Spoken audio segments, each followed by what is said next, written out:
Business with a servant's heart. Welcome to the podcast. Inspiration, motivation takes. Listen to the podcast. We're all about to talk about life. Our guests will share their life story. We want you to success in life and business. We're ready and we will start shortly. We're gonna talk about life. We're going to speak on business. You're gonna shine bright. We are going to witness. Business with a servant's heart. With hosts Steve, Ramona, and Ray. Inspiration, education talks. Listen to the podcast.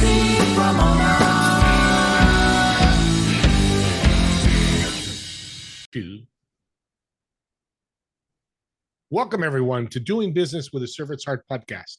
I'm your host, Steve Ramona. I am so thrilled to have you join us today. This podcast is dedicated to exploring the idea of doing business and life with a purpose. And we approach our work and our lives with that servant heart mentality, because I know you can make a difference, because it's made a difference in my life. Just be a servant's heart to everybody you run into. We created a show to motivate you, impact you, inspire you to change your world. Imagine if you could change your world, help your family, help your friends. It's such a wonderful thing. And my guest is going to talk about one of my favorite subject, sports. You all know that. Listen to me, big sports guy. Wish I played, but I played to a level that the Lord said you're going to play, and I stopped. But we're going to talk about some unique subject here, the other side of sports, and we'll talk more about that when we get started. But I want you to think about today, how you're going to serve yourself and everybody else today, and what impact you create with that today. And I start with self, because you can't be a servant's heart unless you love yourself first. And that's so important. You don't have to love yourself immensely, but if there's an ability to really want to serve, you're going to have love in your heart. So let's work on that today. Don't wait for a month, because all those people you could have helped, time passes by. I want to thank my incredible partner, Pantheon Alliance. Imagine being part of a very exclusive community of high income, successful business owners and entrepreneurs from very diverse industries, together to building a thought leader platform to impact and change the world. So for information on this community, please reach out to me and I'll get you all that information. With that being said, making an impact in sports is so important these days. The contract's coming out just this week. This is September 7th. Millions of dollars. Jalen Ramsey just signed a legacy money for years, generations. This is where we're going to go with the show, how it affects the other side of that. First, I want to welcome my guest, Laura. Welcome to the show. Hi, thank you so much, Steve. Great to be here. You know what's exciting to talk about, because I've never talked about this, is what you do is take Jalen Ramsey, who got that contract of $190 million. I don't know what it was. A lot of money. Yeah. But the other side of it, he has a wife, and I'm not sure if he's married, but let's say he has a wife. He's got that whole side of the family. How's that impact everything? Oh, hugely. I mean, I think anybody who is married or has been married or has been in a significant relationship, like, you can't help but be impacted by your spouse, by the person you share your life with, good, bad, or otherwise, right? Like, if they're going through something, you're hopefully going through it right along with them. So having the support for spouses and families is so critical, especially when, like you said, there's this huge, like, a mega $1 million contract going on, legacy money, generational wealth. There's a lot of opportunity there, and there can also be a lot of challenges there as well. So, your spouse, your partner, the person you come home to at night, like, they're part of your team. They might not be on the field with you taking the hits, but they're still part of your team. And your timing's good. As you're talking, I'm thinking about there's the new women's soccer league, the WNBA is growing. So it's falling, which I'm so excited, because I watch the WNBA. I love watching women play sports. I didn't 5 years ago, but now I just love it. But this community ecosystem, as you used before the show, is getting bigger. Mm-hmm. And money's so emotional. Is that a big part of your coaching, or is that just some of it? So not specifically. I do not deal in the wealth management space. I'm not, right. That's not my area of expertise. I know a lot of amazing people who do have that as their area of expertise. And so they are part of my ecosystem. Mm-hmm. And I bring them in to advise, support, even if it's not advising, just awareness, right? Like basic awareness around how money works, the ins and outs of it. So no, I don't focus on the financial piece. I focus more on executive coaching.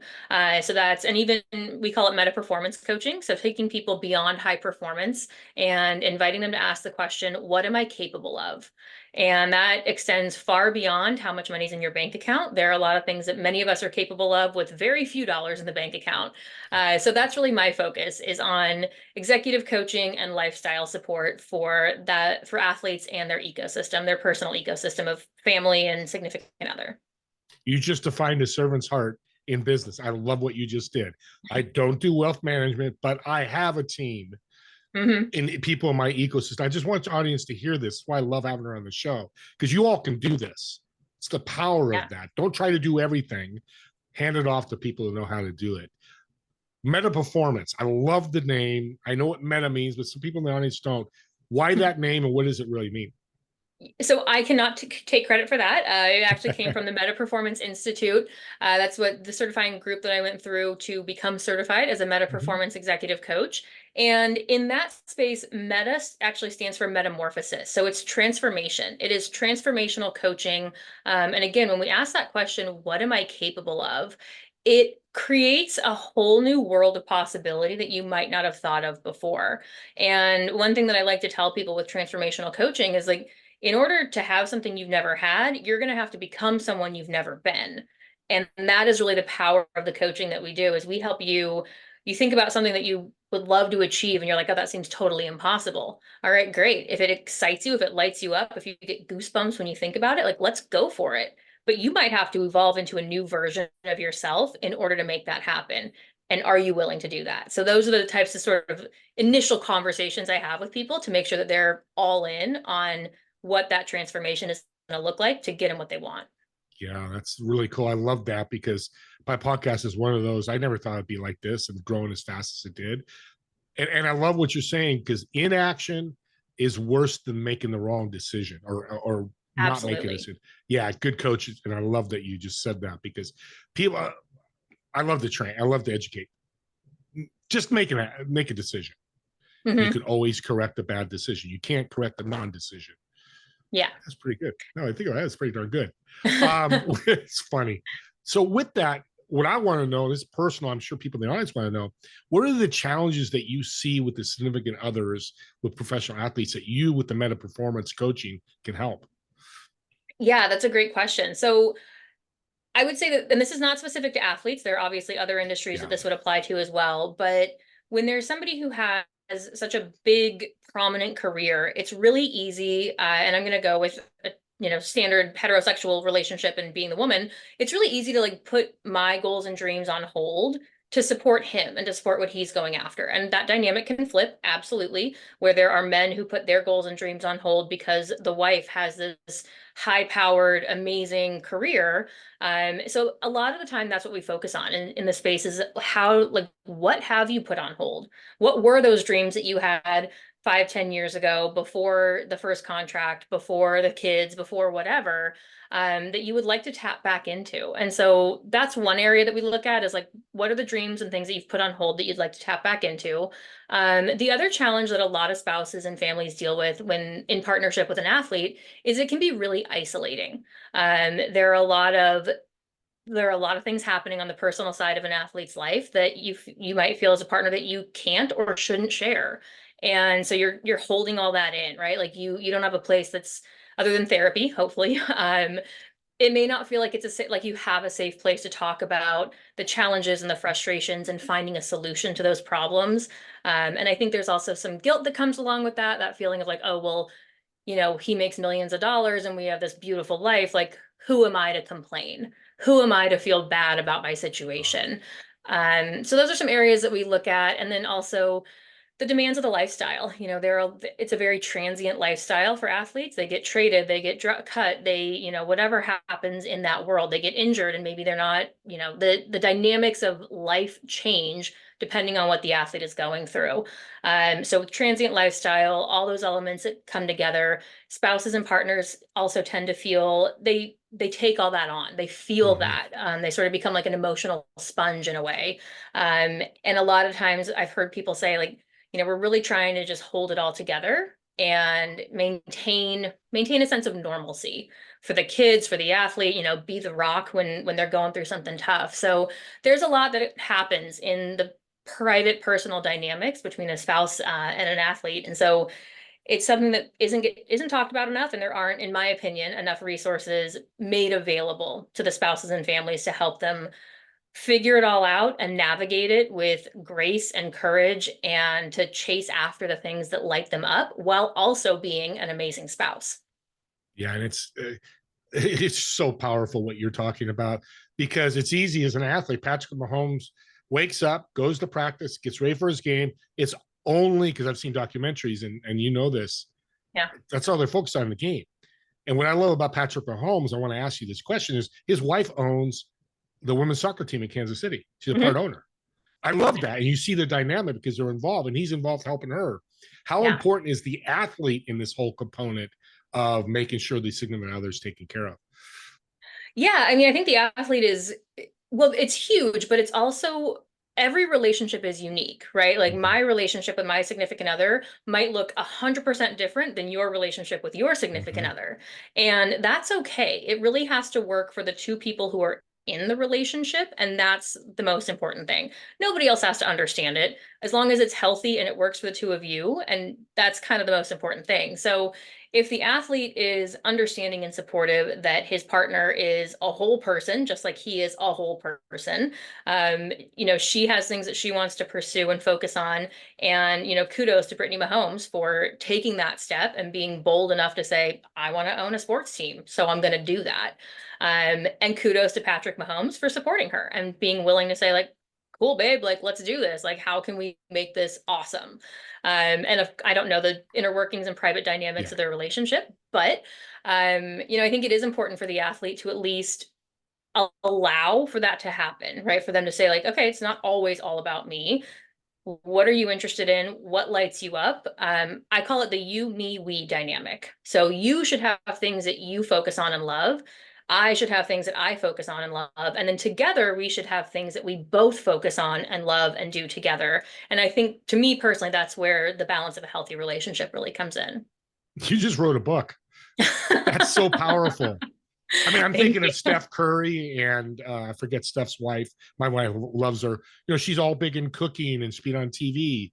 They have their two separate things they support, but they also have the things they do together, like he's a golfer.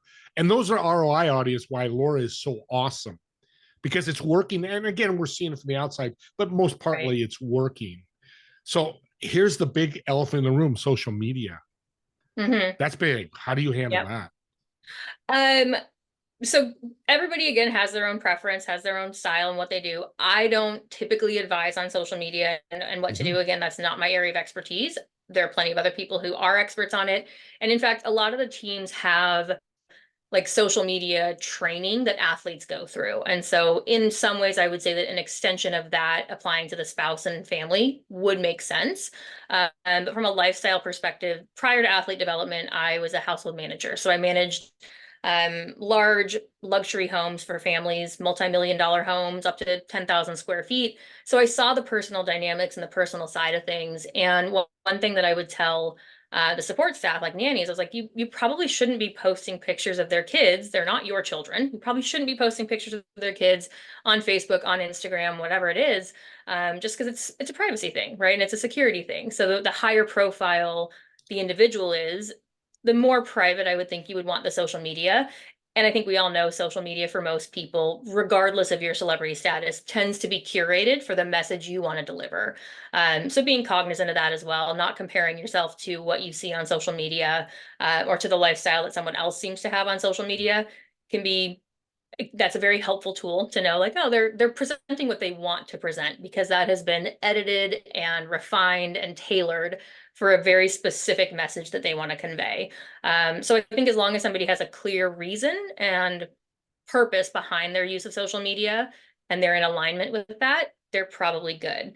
But always ask the experts and always make sure that you're not going to violate, your partner, the player's code of conduct, whatever that might look like. Yeah, you're just surface level, like you did with the nanny of that situation. Hey, I wouldn't do that. Of course, they would go to something. And I like that. You're connecting the dots, because you're going to hear that, I would assume. An athlete's going to go to you, oh, my wife posts everything, I don't know if this is true or not, post everything about our life on there. I don't want that. So that's a trigger for you in your coaching, not to talk about social media, but find out how you can coach them on that, I guess is the word. Yeah. And, a lot of the time we start with a conversation around like, why? Why does it bother you? Why is it a problem? What are you concerned about? And like, so really getting clear on what the issue is, as opposed to simply, well, you did this thing and I didn't like it. Okay, but why didn't you like it? Because there's usually a deeper reason behind it. And when you can understand the reason behind it, as the person who might have, for lack of a better term, violated a boundary, if I violated a boundary for you and you actually let me know why that's a boundary and why that matters, my level of empathy and understanding is going to skyrocket. And I'm going to be like, wow, like I had no idea that was so important to you. Noted. And I will do my best to adjust going forward. That's my take personally. And I think a lot of us tend to do that, or hopefully will. But yeah, digging into the why is really important. No, and that's cool because that's what coaching is about. You don't tell people in coaching, you advise, you hear some ideas to work with. So you mentioned purpose, I think earlier. How does passion play in the role of transformational change? Passion is huge. Without passion, so I would say that passion is sort of the anchor point. Like it's the thing that, like, when you're passionate about something, it wakes you up at 5 a.m. and you're like, all right, let's go. Like, let's do this thing, right? At least I think so. I don't typically wake up at 5 a.m. for most things in life. But I think that passion is a really great driver. Sustained passion is, I actually call that vision. So if you're passionate about something, and then you can lock into a vision of what that would be if you created it, when you create it. And the vision gets really specific, right? I could say, like, I'm passionate about rescuing, you know, abused animals. I'm passionate about rescuing abused animals. Okay, great.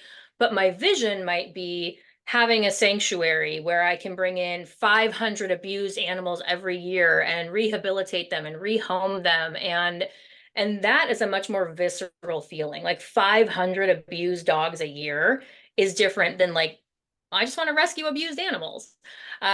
So taking that passion and getting really clear about what about that is like, where's the vision in that? What would you create? If you could turn that passion into your reality, what would your reality look like? And then we anchor into that as your vision with specifics and measurables and ways to know, like, well, did we get there or not?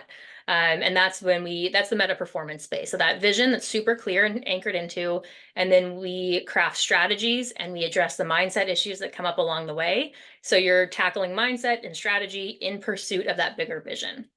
Yeah, that's great. Sustained vision or sustained passion leads to vision, which I'm thinking is an image. Like you built this image of this rescue. You're going to have 500 dogs. You're going to have 4 kennels, 3 doctors, instead of like I hear people all the time say, what do you do for a living? Well, I help people make more money. I mean, it's just, okay, yeah, well, don't we all? So I love that. Thanks for being very specific. And that's a great phrase I'm going to borrow and share with people. Sustain, again, I'm going to say it again. Sustained passion leads to vision. And of course, leads to massive growth. So on top of massive growth, full potential is a part of meta performance. What advice would you give somebody listening, and they're fired up right now listening to you, going, okay, I do want to reach my full potential. How do I do it? Yeah, so I actually have 3 questions that I invite people into when they're trying to explore meta performance on their own. First question is, it's kind of a 2-part or twofold question. Are you pursuing something that truly lights you up or excites you?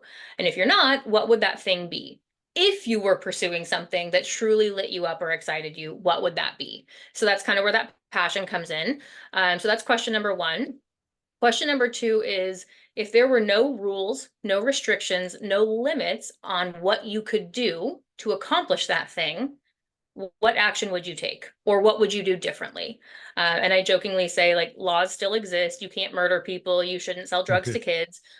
But if you no longer had to wait for permission, if you didn't have to budget check it with somebody, if you had all the money in the bank and you could do whatever you wanted with it, what actions would you take in pursuit of that vision? So that's question 2. And then question 3, who do you need to become in order to accomplish the thing you say you want? And that is where we look at, like, how are you getting in your own way? How are you making excuses? How are you holding yourself back? How are you limiting what you think you're capable of because you'd rather be safe than uncomfortable? So who do you need to become in order to accomplish the thing you say you want? Well, you became my new best friend because I talk about when I mentor business owners on you need to ask questions. And you start off with questions because you want to know where they are or where they need to be. That's Yeah. hey, if you get one tip from this show, there's many she gave you. That's a huge tip. Yeah. I gotta ask, why did you go into the sports niche? I love that you did, but there's so many things meta performance could work with. Why the sports? Yeah, so going back, it all started in my childhood, as every good story does. So I'm the youngest of three. I have two older brothers, and all three of us were super involved with athletics as kids. I played t-ball. I was the only girl in Little League baseball because my mom refused to let me play softball with the other girls. She never wanted me to be accused of throwing like a girl. And I will say this was like the 90s, different mindset, different mentality. So I was playing baseball and loved being in that team dynamic, loved being around all of it. And I think growing up with two older brothers, I sort of gravitated more towards being around the boys. I was a total Tom girl as a kid. I got into horseback riding. I played a little bit of volleyball in middle school. And then in high school, I actually became the baseball manager for our varsity baseball team. And I did that for 3 out of the 4 years of high school. Absolutely loved it. Loved traveling with the team, loved setting things up, taking care of the equipment. Like it was a weird, like teenage passion of mine to support the athletes. And I kind of let it go for a while. And then college came and I ended up majoring in sport, entertainment, and event management. And I did an internship with the Colorado Rapids MLS team. And it was with their youth academy, but that was like a summer internship that sort of landed in my lap. And really, again, just enjoyed the environment, enjoyed being around like-minded people, people who were passionate about something. Like, I don't care what it is in life that you're passionate about, but if you're passionate about something, I want to talk to you. Yeah. And so being around people who were passionate about it just sort of was an energy that I liked. And especially when I later on took about a decade off from school. And then when I got my master's and specialized in athlete development, I discovered that I loved working with athletes or loved working in that space because I like working with people who are driven, who are motivated, who are willing to do what's necessary to get where they want to go. They just need a little help along the way. And so that's really what brought me into the sports kind of space. And then again, as I met new people, built my network, talked and talked and talked about all the things that were going on, that's when I realized that their ecosystem needs just as much support and resources as the athletes do. Yeah, and it's interesting. Everything you talked about, which is a great story, was you were in the support side, not really Mhm. the athlete side. That's why you see all this differently than I would, who played in the sports. The Yeah. stuff you talked about, like I didn't even think about all this because, again, like Patrick Mahomes, he's just worried about playing a game Yeah. Thursday and winning, and then the next game next Sunday. Yep. Sometimes we forget. I do that with my business, and I get so focused in my business because, like you said, this can work with sports or business. Absolutely. Because I forget about my wife, and she's like, "Let's go to dinner." Oh, I got no. We got to go to dinner. We haven't, we need to spend time together. So I Yeah. love what you're doing. We're coming to the end here. If you had one tip for anybody out there to find their passion, what would that be? Ooh, to find your passion. Um, I would say there's a piece of this, maybe this is the pre-work, but like tuning Yeah. into your body. When we think about the thing that lights us up, the thing that we're so excited about, like you feel that somewhere in your being. It might be like a little knot in the pit of your stomach. It might be like tightness in your chest, but you're going to feel that somewhere in your body. So when you start thinking about what you want to do with your next chapter, again, if you could do anything, you could go be a star on Broadway. Like you can do whatever you want. What are the things that give you that like tingly, excited, butterflies in the stomach, tight in the chest, in a good way, hopefully. No panic attacks, please. But like, what are the things that when you think about them, you're like, ooh, that would be awesome. And another way to look at that, one question that I asked a client not too long ago is I said, if money weren't an issue, if you didn't have to get paid to do the thing, what would the thing be? Like the thing that you would do for free, you love it so much, you would do it for free. What is that? So those are two different ways to look at it. I think the physical feeling in the body is the most indicative of what might that's a great way to guide, a great guiding principle. But the other piece is like, well, what's the thing you would do other than binge watching Netflix, maybe, that if you weren't getting paid for it, you would still do it for free. So those would be the two things that I would say to tap into. What is your passion? Okay, you blew me out of the water because I didn't expect that answer. I've never heard that. I've asked that passion question 50 times. Not that those were wrong, but you're right. What a great qualifier. Hey, do you want to open up a fishing business? I Nope. hate fishing. Yeah. I And got right away, nothing my in there. body, yeah, there's nothing. Exactly. So, Yeah. audience, I'm going to say this again. Feeling your body when somebody you're thinking about doing, because we get thousands of decisions a day we make. People are going to come to you, and especially me with the podcast. Hey, do this business, do that business. Now I have a disqualifier. I owe you. I owe you big time. So this has been such a great show. I want to finish with a fun question. All right. So you got a reservation at a restaurant. It's a table of 4. Of course, you're going to sit in one of the chairs. In the other 3 empty chairs, who would you invite, dead or alive? Why would you invite them? And what food would you order? Ooh, all right.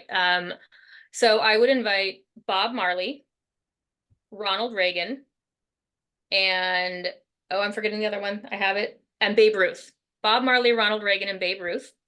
Those are my 3. And the reason why is I call them my birthday crew. I was born on February 6th, so I share a birthday with all 3 of those humans. So I feel like we have a lot in common from a birth perspective. So that is absolutely where I would go with that, those 3. And I think the conversation would be fantastic to get all 3 of those individuals at a table. And I say what I would order. I am a steak and potatoes kind of girl at my heart. So like a really nice grilled ribeye with like some asparagus and mashed potatoes, like that would just, I think, and I feel like that would appease the masses at that table. Yeah. Maitre d', I need another share for me because I need to join that. I mean, talk about what a great group. And Yeah. hey, I'm not a movie critic audience, but I just saw the Reagan movie. Oh, I haven't seen that one yet. Unbelievable. So to put that in your notes, an audience, if you love Reagan, Dennis Quaid and Penelope Ann Miller did incredible jobs in, playing those parts. It just, on a side note. Yeah. Laura, I want to thank you so much. I am so excited what you do. I support you 1,000,000%. I'm going to be working with you in the future, I know. How can people support you, reach out to you, find you, connect with you? Yeah, so my website is leadershipbeyondsport.com. So you can find ways to contact me there, or Laura at leadershipbeyondsport.com. Great way to email me. I'm on LinkedIn pretty extensively. So those would be the 2 easiest ways, either email or LinkedIn.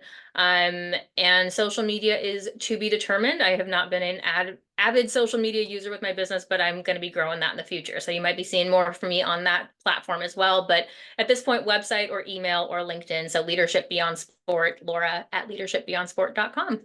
Awesome. Thank you. An audience, we'll have the information on the show notes, or reach out to me if you need to connect with her. Also connecting, comment on the YouTube channel. Critique this show, good or bad, it doesn't matter. I need to hear it because ultimately this show, and I know Laura's going to agree, it's about you. If we're educating, motivating, inspiring you, that's all we're here for. And I know we are. I know she did that today in spades. Oh my God, she was a rock star with that. But also to subscribe, because you don't realize when you subscribe to a YouTube channel, and I do this, I get to listen to Laura again. I can find it easily because it comes to me, or listen to some incredible guests like Laura. You're going to find it may not be all of them, but keep in mind there's some things here she said that you might want to hear again, or share with somebody. So share a subscription link to people, which will be in the show notes too, so they have access to Laura as well, because I guarantee if they do, they're going to grow, and that's the most important thing. And as always, I want to me and Laura want to thank you for watching and listening to this podcast. We'll see you on the next episode of Doing Business with a Servant's Heart. Have a great day, everyone.